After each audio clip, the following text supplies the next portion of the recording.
कभी सोचा है कि दो कंप्यूटर प्रोग्राम आपस में एक परफेक्ट बिना गलती वाली बातचीत कैसे करते हैं? इसका जवाब एक बहुत ही शानदार चीज में छिपा है, जिसे एमसीपी लाइफ साइकिल कहते हैं।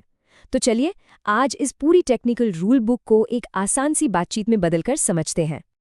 मतलब ये कैसे होता है कि दो बिल्कुल अलग अलग प्रोग्राम एक दूसरे से इतनी सफाई और सटीकता से बात कर पाते हैं? आज हम इसी सवाल की तह तक जाएंगे और हम देखेंगे कि कैसे कुछ तय नियम यानी एक प्रोटोकॉल इस पूरी बातचीत को मुमकिन बनाता है। तो आज हम क्या क्या देखने वाले हैं? पहले तो ये समझेंगे कि भाई ये एमसीपी लाइफ साइकिल है क्या भला। फिर हम इसकी कहानी के 3 हिस्सों को देखेंगे।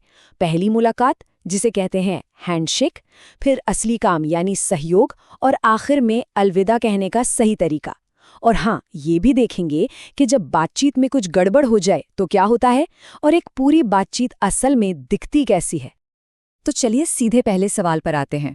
ये एमसीपी लाइफ साइकिल आखिर है क्या?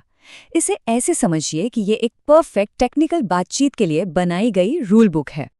मतलब एमसीपी लाइफ साइकिल असल में उन नियमों का पूरा सेट है जो ये पक्का करता है कि क्लाइंट जो कुछ मांग रहा है और सर्वर जो सेवा दे रहा है वो शुरू से लेकर अंत तक बिना किसी गलती के बात कर सके। एक तरह से ये उनकी बातचीत की भाषा का ग्रामर है। इस पूरी प्रक्रिया को हम 3 बहुत ही आसान स्टेज में बांट सकते हैं, ठीक वैसे ही जैसे हम इंसान बातचीत करते हैं। पहला है इनिशियलाइजेशन, मतलब जान पहचान। दूसरा है ऑपरेशन, यानी कि मेन टॉपिक पर चर्चा। और तीसरा है शटडाउन, यानी अलविदा कहना। चलिए अब पहले स्टेज को थोड़ा करीब से देखते हैं, हैंडशेक। इसे समझिए कि ये वो पहली मुलाकात है जहां क्लाइंट और सर्वर हाथ मिलाते हैं और बातचीत शुरू करने से पहले कुछ बुनियादी नियम तय कर लेते हैं। तो इस पहली मुलाकात में होता क्या है? 2 बहुत ज़रूरी चीज़ें तय होती हैं।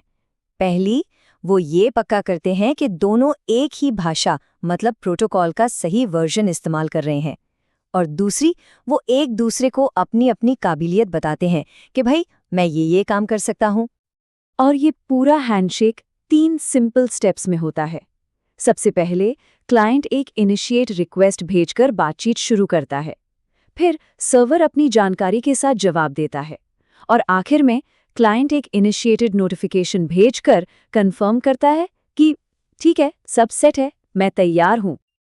तो एक बार जब हैंडशेक हो गया और नियम तय हो गए, तब आता है दूसरा और सबसे ज़रूरी स्टेज, कोलैबोरेशन। मतलब अब असली काम करने का टाइम आ गया है। इस स्टेज में भी 2 चीज़ें होती हैं। पहला है कैपेबिलिटी डिस्कवरी। ये कुछ ऐसा है जैसे आप किसी मैकेनिक से पूछें, भाई तुम्हारे पास कौन कौन से औजार हैं। और फिर आता है टूल कॉलिंग, जहां आप कहते हैं ठीक है, अब ये वाला पाना इस्तेमाल करके ये नट खोल दो। और ये रहा इसका एक असली उदाहरण। अब ये जो स्क्रीन पर दिख रहा है ये थोड़ा टेक्निकल लग सकता है, पर है बहुत सीधा।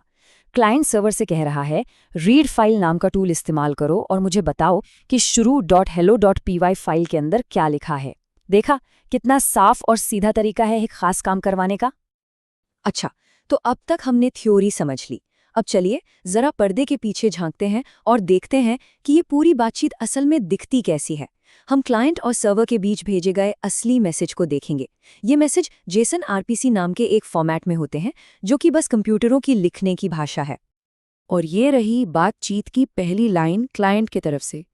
ये एक इनिशियलाइज रिक्वेस्ट है। इसमें वो अपना प्रोटोकॉल वर्जन बता के कह रहा है, नमस्ते, मैं इस भाषा में बात करता हूँ। और सर्वर का जवाब आता है, वो अपना प्रोटोकॉल वर्जन कंफर्म करता है और बताता है कि हाँ, उसके पास टूल्स इस्तेमाल करने की क्षमता है। अब दोनों एक ही पेज पर हैं। और आखिर में क्लाइंट एक फाइनल कंफर्मेशन भेजता है। यह सिर्फ एक सूचना है, कोई सवाल नहीं है, इसलिए सर्वर को इसका जवाब देने की जरूरत नहीं। और बस हैंडशेक पूरा। अब असली काम शुरू हो सकता है।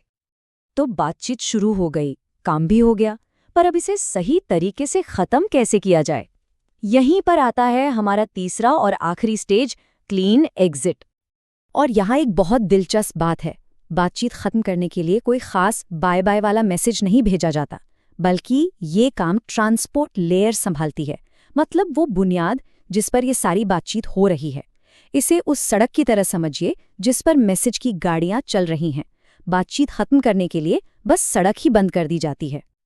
और बातचीत खत्म करने का तरीका इस बात पे निर्भर करता है कि सर्वर हमारे कंप्यूटर पर ही है या कहीं दूर इंटरनेट पर। लोकल सर्वर के लिए क्लाइंट बस सर्वर तक जाने वाले रास्ते को बंद कर देता है और रिमोट सर्वर के लिए वो कनेक्शन का तार ही काट देता है। दोनों ही मामलों में मकसद एक ही है, बातचीत को सफाई से खत्म करना। लेकिन असल दुनिया में हर बातचीत परफेक्ट नहीं होती, है ना? कभी-कभी चीजें गलत हो जाती हैं। तो चलिए देखते हैं कि जब इस बातचीत में कोई गड़बड़ी होती है तो उसे कैसे संभाला जाता है। इस बातचीत को हेल्दी रखने के लिए कई सेफ्टी नेट हैं। पिंग्स भेजना मतलब ये पूछना सब ठीक है, तुम वहां हो। एरर हैंडलिंग का मतलब है कि जब कोई समस्या हो तो चिल्लाने के बजाय उसे बताने का एक तय तरीका हो। और टाइम आउट्स और प्रोग्रेस नोटिफिकेशंस लंबे काम के दौरान धैर्य बनाए रखने में मदद करते हैं, जैसे ये बताना, हाँ काम अभी चल रहा है, बस 50% हो गया है। गलतियां बताने के लिए एमसीपी कुछ स्टैंडर्ड एरर कोड का इस्तेमाल करता है। ये सीक्रेट कोड की तरह हैं जिनका मतलब फिक्स होता है। जैसे -23610 का मतलब है, माफ कीजिए, आप जिस टूल की बात कर रहे हैं वो मेरे पास है ही नहीं। इन स्टैंडर्ड कोड की वजह से समस्या को समझना और सुलझाना बहुत आसान हो जाता है, क्योंकि हर कोई एक ही भाषा में बात कर रहा होता है। ये टाइमलाइन हमें दिखाती है कि जब कोई जवाब नहीं आता तो क्या होता है। देखिए, क्लाइंट 30 सेकंड के टाइम आउट के साथ एक रिक्वेस्ट भेजता है। वो इंतजार करता है। 29 सेकंड बीत जाते हैं और 30वें सेकंड पर बस इंतजार खत्म। क्लाइंट समझ जाता है कि जवाब नहीं आएगा और वो सर्वर को एक कैंसिलेशन नोटिस भेजकर आगे बढ़ जाता है। तो यहाँ सबसे बड़ा टेकअवे क्या है? यही कि एमसीपी लाइफ साइकिल के ये कड़े नियम असल में एक आज़ादी देते हैं। ये एक पुल की तरह है। पुल का ढांचा भले ही सख्त हो, पर उसी की वजह से गाड़ियां आसानी से एक तरफ से दूसरी तरफ जा पाती हैं। यही संरचना शक्तिशाली बातचीत की नींव बनती है। तो अब हम जानते हैं कि दो प्रोग्राम एक परफेक्ट बातचीत कैसे करते हैं। ये हमें एक बहुत बड़े सवाल पर छोड़ जाता है। जब हमारे पास बातचीत के इतने मजबूत नियम हैं, तो इनका इस्तेमाल करके भविष्य के लिए कैसे कैसे शक्तिशाली और इंटेलिजेंट टूल बनाए जा सकते हैं। संभावनाएं सच में अनंत हैं।